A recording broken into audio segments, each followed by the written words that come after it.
Hey, what's going on? You know who it is. You know what it is. All right, you guys. So it looked like they may be somewhat of a review in Jake Paul's current ranking. I think with the WBA for a possible title shot in the near future, a lot of people are just saying, "Hey, man, this dude haven't fought anybody of significance to get ranked that high and basically get in line for a title shot." You know, a lot of people are questioning his opponent selection. A lot of people are questioning the outcome of his fights. And it's not just people like me, everybody. So a lot of people are just saying, how did he get here? And if you look at Jake Paul's opponents, 12-1. At the end of the day, most of the people that he fought did not really have a boxing background. The two most recent boxers, you know, he fought Anderson Silva, beat Anderson Silva, but Anderson Silva was primarily a MMA fighter. And then he beat Mike Tyson, a dude who was retired and in the Hall of Fame, who hadn't really had a fight, a actual fight in 20 plus years. Then you look at Julio Cesar Chavez, a former title holder, and basically he hadn't been relevant in years. And then it was a question of how good Julio Cesar Chavez really was throughout his boxing career.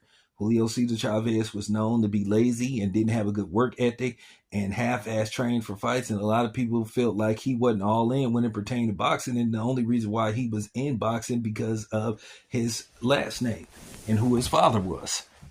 So the WBA is going to review where he is ranked.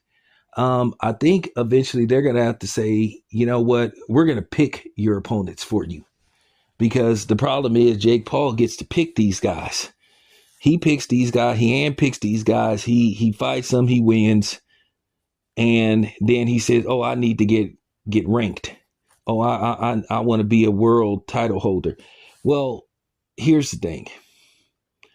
The sanctioning bodies, they need to start lining up Jake Paul's opponents for him.